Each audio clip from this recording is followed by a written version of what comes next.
Fala pessoal, você tá no canal Otaku Animes, tudo junto. Mano, acho que ninguém se apega ao nome de canal. Enfim. Eu quero começar falando aqui de Dr. Stone, algo muito interessante que eu duvido que alguém percebeu, ou talvez até percebeu, mas muito pouco, que é a voz da Suika. Você fala, ela mudou de voz, né? Sim, só que o que é o ponto? Por que a voz dela não ficou adulta, sendo que quando ela aparece ali no finalzinho do final lá do episódio 12, ou seria 11, acho que é 11, ela aparece com uma voz nova, com uma voz mais adulta, de adolescente mesmo. Só que isso só dura frações de segundos, depois quando ela abraça a Kohako também, e depois eles voltam a voz dela pequena, né, de criança. E isso acontece porque a temporada inteira, do começo do anime até o final do anime, ela foi com aquela vozinha irritante. E como só falta mais uma parte, que é a que vai encerrar o anime, não faria muito sentido trocar a voz. Tá entendendo? Então, tipo assim, eles colocaram a voz adulta para você entender que a voz adulta é adulta não, né, de adolescente, é a voz original dela, é a voz definitiva do personagem, só que eles não vão usar. Vocês conseguiram pegar isso? Porque isso acontece, por exemplo, com o Xeno. O Xeno e a equipe dele lá, aquele pessoal dele, todos eles falam inglês. Tanto que só a primeira vez que ele aparece que eles tentam falar inglês. Depois ele fala japonês, a equipe dele fala japonês. Só que a voz dos personagens, na lógica do anime, é em inglês. Entende? É como se eles estivessem falando inglês e ali entre eles, só que eles colocam tudo em japonês para ficar mais prático e lógico. E com a Suika é a mesma coisa. Ela tá falando com eles com aquela voz adulta, só que como a gente escutou a voz dela pequena, né, de criança até o final do anime, as 3 temporadas, eles manteve a voz pequena, de criança. Caramba, falei pra caramba só por causa de um pequeno detalhe. E mais outro pequeno detalhe, ela com certeza tem 18 anos no anime, já que ela tem a mesma idade da Kohako. Bom, apesar que eu não sei a idade da Kohako, mas eu chuto que ela tem 18 anos sim. Dito isso, bora para minhas impressões. A história melhorou muito comparado com a parte 1. Veja bem, terceira temporada, parte 1. Foi a parte que teve antes dessa. Primeira parte ela foi muito lenta, muito, né, meio morna. Mas essa aqui já foi bem mais corrida, muito mais coisas acontecendo. O final, né, foi aquela loucura.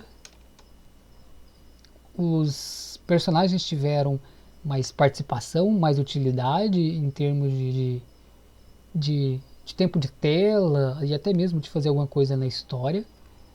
Isso eu achei bastante interessante, porque na parte 1, acho que na temporada 2 também, tinha personagem que tava ali só por estar, aquele maluco que tipo assim, ele abre o baú. Mano, isso é pra quem viu o anime, né? Mas todo mundo acho que já viu o anime. Enfim, o maluco que abre o baú e depois toma um tiro, ele tá invisível há muito tempo na série. Não só ele, vários personagens. Tá ali só pra falar que tá. Aí aqui nessa temporada eu senti que ele teve uma participação honrosa. Outros personagens também.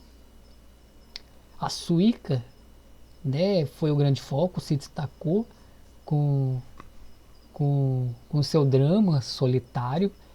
E também teve o sacrifício dos outros personagens. Ele tô falando já no final, quando aparece a Kohako, aparece não, né? Vai a Kohako e mais os outros dois lá lutar contra o Stanley. E eles perdeu, né? Eles não ganhou, eles foram de arrasta. Né? E isso fez com que os últimos episódios fossem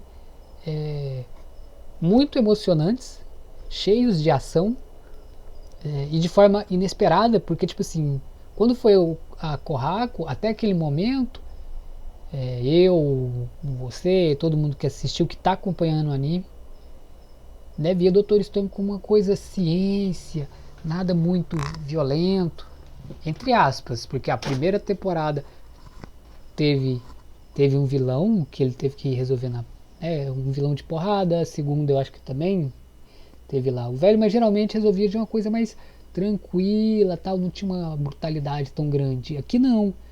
Foi a Kohaku mais os dois lá e saíram na porrada e tomaram tiro e caiu no chão e foram de arrasta mesmo. Poucas ideias, mano. Foi poucas ideias mesmo, foi bastante pesado. Depois eles atirando lá na base do Senku com os outros personagens e jogando granada e poucas ideias mesmo. O negócio fritou.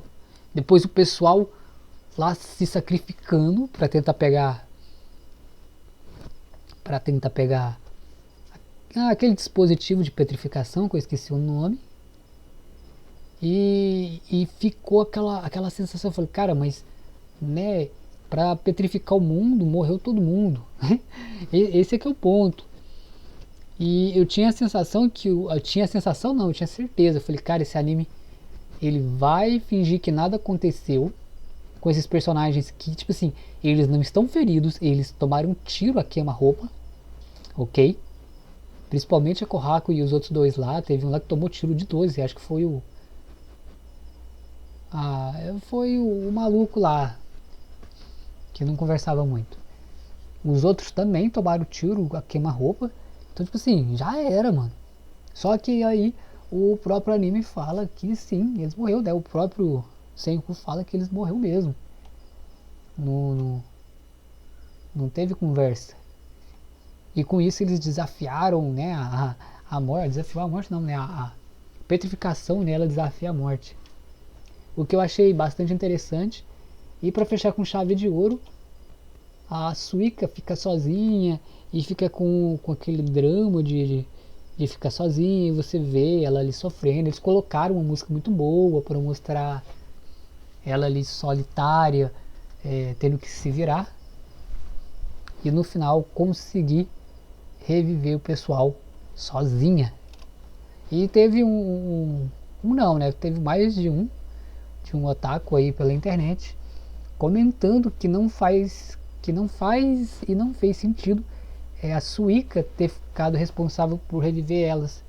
Eu concordo, mas provavelmente fizeram isso por achar que ela seria ali a que tem maior agilidade, a que teria mais condições de fugir dos vilões. E por isso que ela foi escolhida, não porque ela teria condições de inteligência para reviver eles, mesmo porque ela seguiu um manual passo a passo para poder reviver eles. Mas ela com certeza era a que tinha ali a maior agilidade, por ser pequena e rápida. A única coisa que eu achei um pouco ali estranha, nem sei se a palavra é essa, mas eu acho que não precisava, foi o anime criar ali uma forma não, criar de forma simbólica um relacionamento entre o Stanley entre o Stanley e o Sheno, como se eles fossem um casal gay. Eu não sei se vocês perceberam isso, mas eles fizeram mais de uma vez, falando quando o Stanley chega para salvar o Sheno, e ele fala, você demorou muito, isso porque a princesa é um doutor em apuros. Tipo assim, ele deu a entender que ele era a princesa. Eu não entendi. E depois lá no final também, com ele já despetrificado de novo, ele fica olhando pro Stanley e cria toda uma vibe. Eu falei, ué, mas aos 45 do segundo tempo, gente, por que, né? Não, tipo assim, não me convenceu não. Mesmo porque nem o Senku e outros personagens ali tiveram um relacionamento e nem desenvolvimento romântico. Tem a loirinha lá que gosta do Senku, mas dá pra ver que é alívio cômico. Eu queria, né, que tivesse um pouco de romance nesse anime, mas não vai ter. Vai ficar sem nada. Enfim, é isso. Vamos esperar a parte 3, que eu já sei o final, e torcer pra ser bom. Valeu, falou, sayonara. Eu esqueci de encerrar o vídeo.